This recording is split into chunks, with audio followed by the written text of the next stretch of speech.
Family background अच्छा होने से बेटा अच्छा होगा जरूरी नहीं है। लेकिन मैं पुलक सागर आपको कहता हूं कि आपको यदि अपनी बेटी की शादी करना है, उसके हाथ पीले करना है, उसका रिश्ता लेकर के जाना है, तो ना घर देखना, ना परिवार देखना, ना आप ये देखना कितना कमाता है, आप तो ये देखना कि जिस लड़के से अपनी लड़की की शादी कर रही हूं उसके दोस्त कैसे हैं, उसके यार कैसे हैं, उसके मित्र कैसे हैं। अरे पिता जैसा है बेटा वैसे ही होगा कोई जरूरी नहीं है, माता जैसी है बेटा वैसे ही होगा कोई जरूरी नहीं है, ध्यान रखना। लेकिन ये बिल्कुल जरूरी है कि दोस्त जैसे होंगे लड़का वैसा। दोस्तों का बैकग्राउंड देखो, आप ये देखो किसके साथ उठता है, किसके साथ बैठता है, कहां जा। माँ बाप से छिपके काम करते हैं लड़के, माता पिता को पता नहीं चलता, और दोस्त सड़कों पे बाहर क्या करते हैं। किसी भी बेटी की शादी करो तो लड़के के दोस्तों के बारे में जानकारी जरूर लेना। यदि लड़का अच्छा होगा तो अच्छे लोगों की संगति में उठता बैठता होगा, वो लड़का यदि खराब होगा तो गलत लोगों की संगति में उठता बैठता। आदमी जैसे माँ बाप होते हैं वैसा नहीं होता, जैसे दोस्त होते हैं आदमी वैसा हुआ करता है, ध्यान रखिए। मान्यवर एक सीख दी है मैंने आपको, इस पर कोई ध्यान नहीं देता है।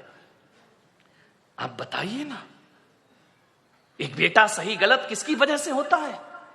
बाप की वजह से, मां की वजह से नहीं मेरे भाई।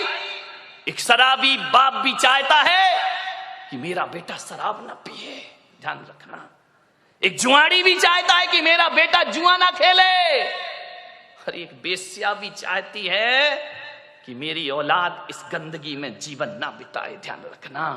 एक चोर ने भी ये सपना नहीं देखा होगा कि मेरा बेटा चोर बने। कोई माँ बाप औलाद को चोर नहीं बनाते हैं, कोई माता पिता औलाद को झूठ बोलना नहीं सिखाते हैं, कोई माता पिता शराब पीना नहीं सिखाते हैं, कोई माता पिता सिगरेट पीना नहीं सिखाते हैं। सिगरेट पीने वाला बाप भी चाहता है कि मेरा बेटा सिगरेट ना पिए, ध्यान रखना। मान्यवर मालूम है सिगरेट पीना कौन सिखाता है? दोस्त सिखाते हैं। सबसे पहले शराब पीना रिश्तेदार या माँ बाप ने नहीं सिखाया, शराबी बाप भी नहीं सिखाता है कि बेटा तू पी ले, ध्यान रखना। लेकिन सबसे पहले शराब पीना कोई सिखाता है तो दोस्त सिखाया करते हैं। सबसे पहले हाथ में सिगरेट आई तो माँ बाप और भाई के द्वारा नहीं, एक दोस्त के द्वारा हमारे हाथ में सिगरेट आती है, एक दोस्त के द्वारा हमारे जीवन में गलत चीजें आती हैं। और जब आदमी का स्टेटस ऐसा बन गया है, सिगरेट नहीं पिए, शराब नहीं पिए, तो कहते अरे कहां पिछड़ा हुआ आदमी, दुनिया चांद पे पहुंच गई, तू अगरबत्ती में लटका है। ध्यान रखिए मान्यवर, ऐसे बहकाने वाले बहुत मिलेंगे जिंदगी में। मान्यवर मैं तो कहता हूं यदि बिगाड़ने वाले दोस्तों से तो बिना दोस्त की जिंदगी गुजार लो, वो अच्छी हुआ करती है। लेकिन ऐसे दोस्तों की संगति ना करो जो हमारी जिंदगी को बर्बाद करके रख दिया करते हो। आप सोचिए जीवन में संगति का बहुत असर पड़ता है। एक पानी की बूंद जो आकाश से गिरती है, और यदि वही पानी की बूंद किसी नीम के पेड़ में चली जाए तो उसका स्वाद कैसा हो जाता है मेरे भाई?